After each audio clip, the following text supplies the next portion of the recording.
This is Chris Duncan with Texas School, and welcome to another episode of Off the Record. And I'm here with Corey McDonald from Alabama, a very talented photographer and artist. And we're going to dive into more about his artistry in just a moment. But before I let Corey introduce himself, I want you to know that he is a master photographer, master artist, a photographic craftsman, all the degrees from Professional Photographers of America. And in 2026, he was on Team USA for the World Cup, was a medalist in the World Cup, and best of nation for USA. So that's quite a resume, Corey. So congratulations on that, and thank you for joining us today. Thank you. It's awesome to be here. Corey, for the audience that may not know you, tell a little bit maybe about your photography and kind of your specialties, and they might have seen your work, but maybe not know much about your photography. So I specialize in high school seniors, families, and children portraits in my studio business. And I like that one-on-one time and building up confidence. Just recently, I had a grandmother tell me that I changed her granddaughter's life. And I see that. This is the first time that I've actually seen kind of that. Really, they were in here yesterday, and she was looking at some images, and she said, look at those muscles. I wish I had muscles like that. And we looked at her and said, that is you. You do have those muscles. She's like, oh my gosh. And, so that's always one of the best parts about what we do. On the other side of that is my wildlife, which I did that for fun for so long. And now it's online. You can buy these wildlife digital art. There's even one on there that's like physical colored pencils. And of course, photographic and landscape and farm and ag, and that's been fun. And then of course I've got bringing characters that I've written to life. That's kind of what some of our audience probably knows your work and has seen it, especially through World Cup or IPC and image competition and such like that. And you've taught a lot of different places across the country, some of your Photoshop techniques. But I wanted to talk today about your stories. I know, this started a long time ago, and you just kind of love different stories, kind of in the style of, you can correct me if I'm wrong, but fantasy and sci-fi and Lord of the Rings kind of stuff. So this didn't start with images. It might have started with images in your head, but it started with you writing pen to paper. I remember clearly I was working at a parts store, and I don't know anything about cars. Okay. To this day, I don't know how to change oil. I don't care to, nothing like that. But that's beside the point. That just lets you know kind of where I was in life. And I was cutting grass. Time to think when you're cutting grass. And one of the names popped in my head, and then the face, then the hair, then the race, and then kind of all the physical features, then the background story and all that. Took about 45 minutes while I was cutting grass, and this continued to develop. And then I had probably about 8 characters total. And then I started thinking, this was taking place over the course of several years. About the 3rd or 4th year, I was like, but where did what is the background to this? So since 2010, all I've done is write down ideas and kind of develop the story as a whole and expand it. And there's magic. So I said, okay, where does magic come from? Why does it come from there? What are the rules to it? What do you call it? The universal rules, like, anything that can happen will happen, stuff like that. I started thinking, what is the nature of it? And I did that with every character. I did that with every storyline and all that. So now for the last 16 years, that's all I've been, I go to bed at night. That's what I'm playing out in my head. It is probably the most complex thoughts that I have. I want you to unpack this a little bit. You talked about are these characters interconnected? Do they all live in one universe? Are they different? Is it like, got this wizard or person over here, and then I've got like a robot character over here that aren't interconnected? Or are you building like this massive universe in your head that all these characters interplay together? Yes. It starts out It's all fantasy, so there's no like modern technology or anything. And creating them, they're like my children, essentially. They all exist up here. They're all interconnected. Now they don't start out that way, but they do eventually intersect their stories, and in the end, they're all together. The ones who are still alive, anyway. Spoiler. I know that I've made like 9 races, and I have developed. See, let me count. 1, 2, 3. I've developed 3 that you can visually see. Maybe 4. And so I still got 5 to go. I got one who's in the process, and I'm not going to show that to you because it's so wonky looking right now. Well, that's part of the process, is doing this. So before, hang on. It said not complex. She's not really complex, but the creation sheet over here is. She is the daughter of the king, and she doesn't want to be. She doesn't want to rule. She wants to go out and live her life free, and what do you call it? It's kind of a wild woman. She's very. So if you go to a bar and someone's dancing on a table because they're just that drunk, and it's like Coyote Ugly or something, that's her. And she's the one who's dancing on the bar. And that does not befit a princess or a future queen. And she is an only child. She was raised by a father who is very rigid and doesn't like any of the other 8. And she's nothing like him. So creating her character sheet, I have the princess in the upper right and bottom right. I have the warrior in the bottom left, and I have the queen in the upper left. And so that story kind of, as it goes through, she goes from this to that. And it's a very unique character arc for her, because she starts here, she ends up here, where it starts here, she ends up here, and then all of a sudden she has to come here. And it's full circle for character arc. So you kind of this backstory of this rebellious kid. Mhm. Maybe there's some real life in there. I don't know. We don't have to deep dive into that, but you have this rebellious kid who takes this, and I guess 4 different personas. There's the Coyote Ugly you mentioned, her warrior side. So as you've kind of written this story down into paper and maybe developed a path that she's going to go along, how did you take this? What's your process from taking this in your head, this path that, oh, I want her to have this, I want her to be a warrior, to building an outfit and putting her in, and where does she eventually live? So initially, all my characters were photographed, and they were photographed here in my studio. I had to find models. It took me 9 months to photograph all 8 of these. Actually, no, that's 10. All 10 of these guys, because I just couldn't find anybody that wanted to do it. But initially, this was Lorella, and it was one of my former seniors that played her. So this is Olivia, and here she is here going into battle and war. And it was never quite right. It was never who I actually had in my head. And I was thinking, how can I do this? So Evoto came out. And hold on, I just want to, you said it was never quite right. You know, I see these images, I'm like, man, these look incredible. What to you did not seem quite right? Was it her look, her costume? What? The person who I imagined in my head was never Olivia. And that's the same with pretty much all of these guys. It was your casting. So if you were making a movie, it was, you just didn't have the right character cast for the role. It's correct.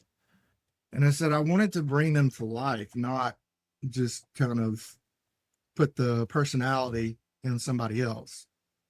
Mm-hmm. And I eventually was using ChatGPT to kind of do my website, which I've abandoned because Google actually reads that and can tell when ChatGPT wrote it. But I was thinking, what if I used ChatGPT to generate the character? And let's see how close my description gets. So I didn't actually start with Lorella. I started with this character, Jevin.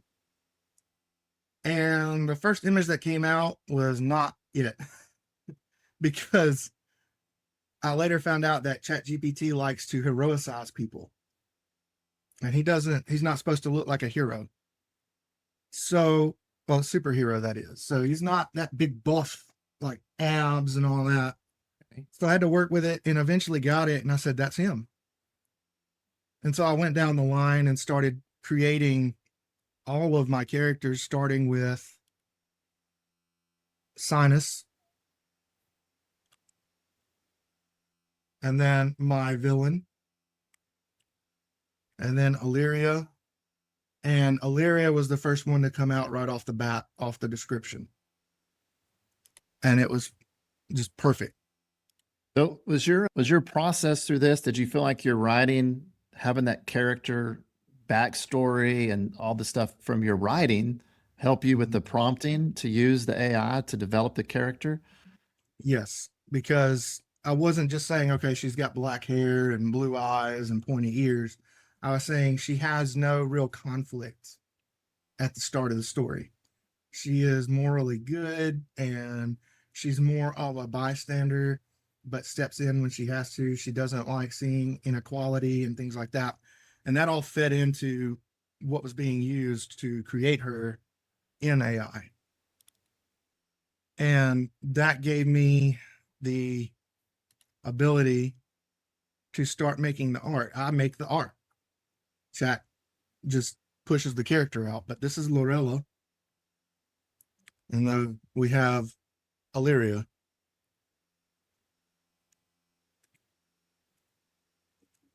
And it doesn't always get it quite right.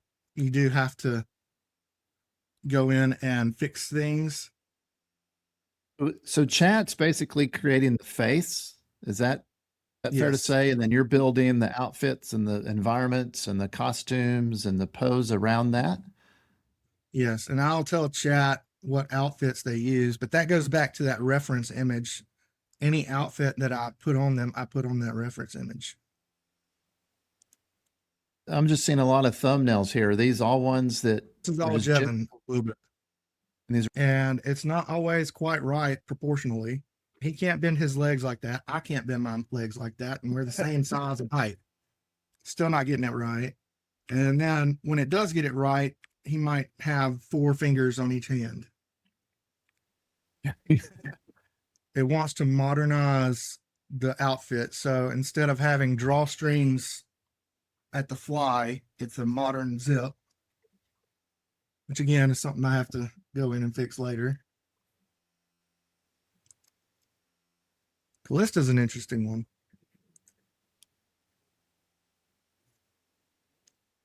The next image is deliberate because she is meant to be dead. She dies. That's a given. I'm not ruining anything. She dies. And she haunts Jevin. He's the only one that can see her or hear her or interact with her. He can't touch her. And so I had to go through and come up with all the expressions that she would need, including this one. I said, I don't want her eyes to match her smile because it needs to look like it was put together by something that doesn't know how to convey emotion. It came up with that, and I was like, yeah, that's good. That's creepy. That's good. So throughout the story, you don't know whether she's a ghost, whether his mind is broken and he is seeing her as a figment of his imagination, or it's something else pretending to be his wife. And so that's the concept behind her. So you obviously have a complex mind and thought process to put these characters together and how they interweave, and it's always working together. You've got some generated stuff. You use the modern technology with some of the AI tools, and then you're using your own artwork and your own influence that you've been doing for the past 16 years in your business to bring these to like a page where the story unfolds in a page. Can you kind of walk us through some of that process? Yeah. This is the fall of the Black Throne, and this takes place hundreds of years before the story that we've been talking about. And what we have are 13 witnesses to this woman's death. And as we go around, they're all watching. They're all looking on as she's being burned alive, essentially. Not essentially, she is. Here's the 13th back here in the fire. She can't die. To give it scale, I added the crows going in behind the large building here. And as we move forward, we've got 3 ravens up here. One's on fire. And that gives it a bit more scale. But as far as perspective goes, initially I was going to make it straight on, so the steps would be coming toward the camera. But when I did that, I was like, no. So I made it out of shapes and used marble, images of marble, and clipped it to these shapes. And that took probably about 12 hours. And I recorded everything and added the fire and all the smoke and the embers and stuff. And this was telling that story because she's wearing the crown. They're all burning her, and you see the 4 cultists here that are burning her, and that one's the leader. And so the story is meant to, when you first look at it without knowing anything about the story, you're like, okay, she must have done something. You know, what is that something? It lets the viewer kind of imagine what kind of person she must have been. But you're also looking at 12 villains and a 13th witness. And this starts kind of the journey of where the main story picks up. So if we're just seeing an image, if we see a final image on, you know, as a judge, right? I know you've done some judging too, and you see an image, you don't know the whole backstory. The creator always wants to tell you the whole backstory. So, do you have another example that you could maybe just put on the screen and let us look at it and kind of try to perceive a story without you telling us? I think that's such a powerful thing that, you know, is this, you know, I could see, is this a celebration? You want me to read the title?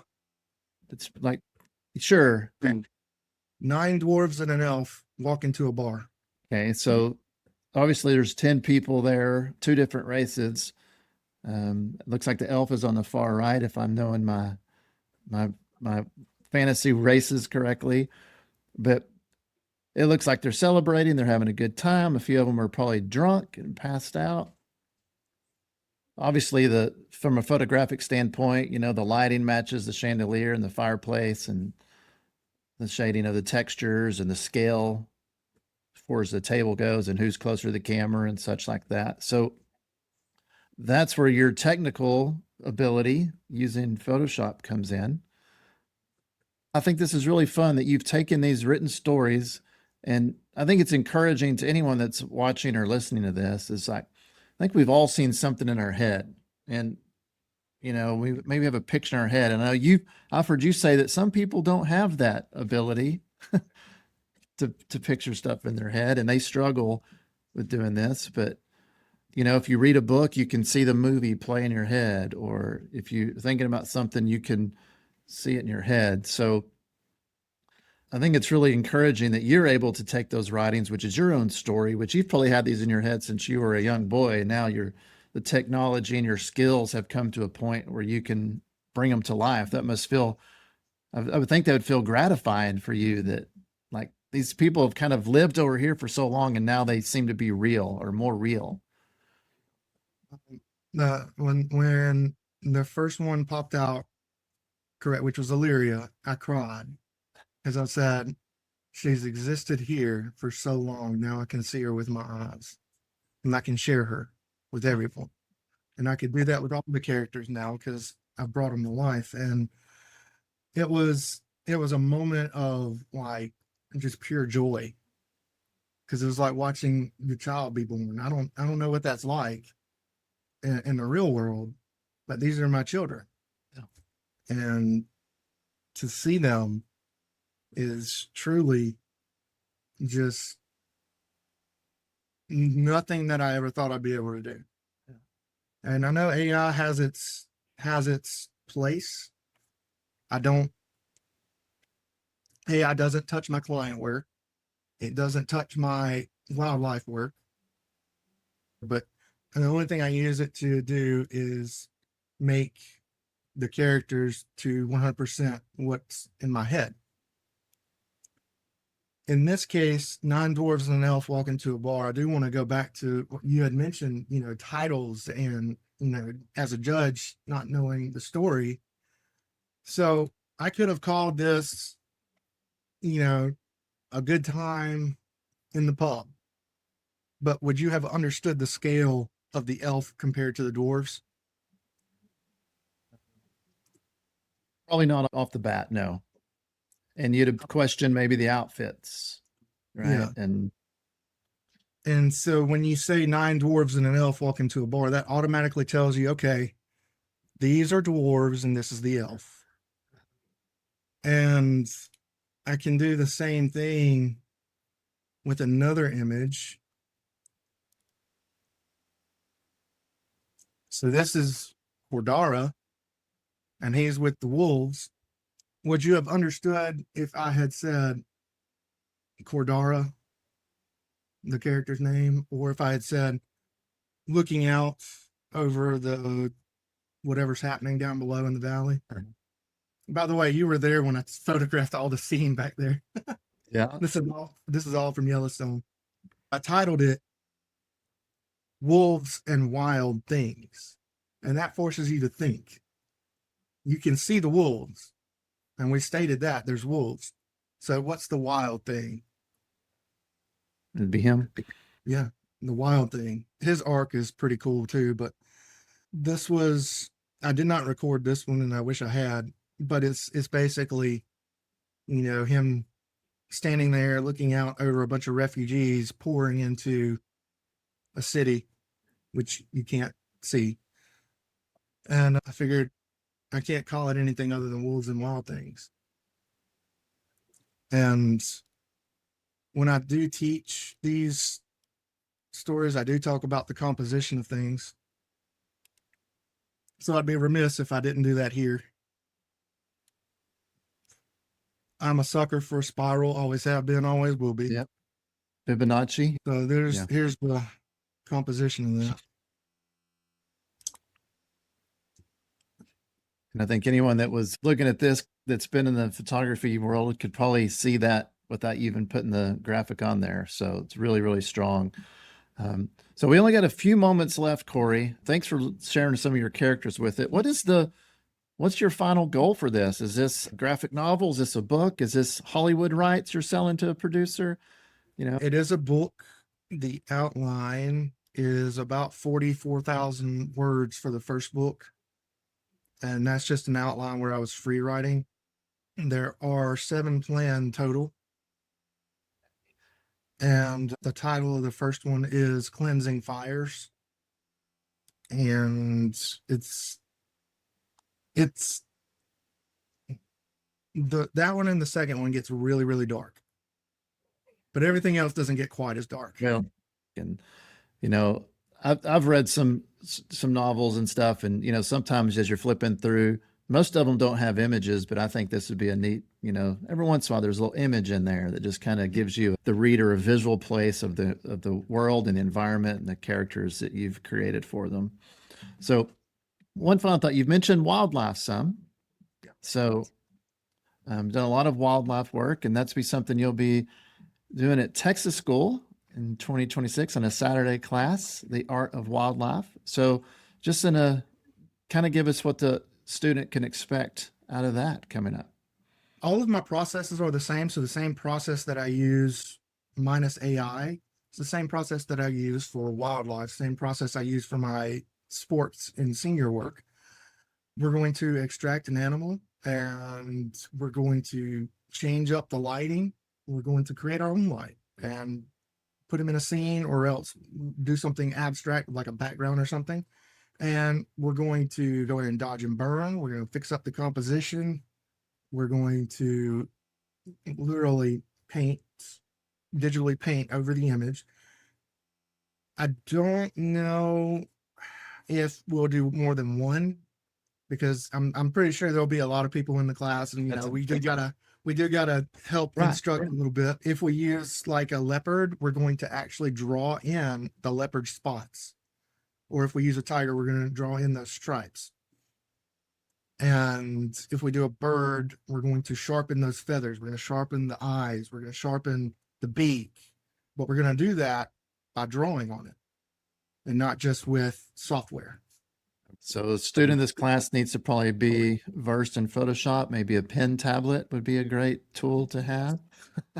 The brushes that I use, which I made my own brushes, so all the stuff you saw was painted with my own brushes, and those only work with a pen and tablet that have pressure points. So something like Wacom Zenth Labs or Weon, but not the Wacom One. That one does not have pressure points. Corey, I want to thank you for sharing some of your stories with us and your characters that you've created. I'm excited to see more of them come to life, and hopefully that those books to be put out. And who knows, there could be big things in there, maybe on the big screen or the TV series one day. Corey McDonald, where can some of the people see more of your work or follow you on any social media? Mac Studio Teaching on Instagram, and macwildlifeart.com, CoreyMcDonaldPhotography.com. I do sell brushes, and I have a workshop up there, but we won't talk about it because it interferes with Texas school. But I do have that available. Corey, well, thank you so much for your time today and sharing your beautiful work and art with us. And I look forward to seeing what you create next.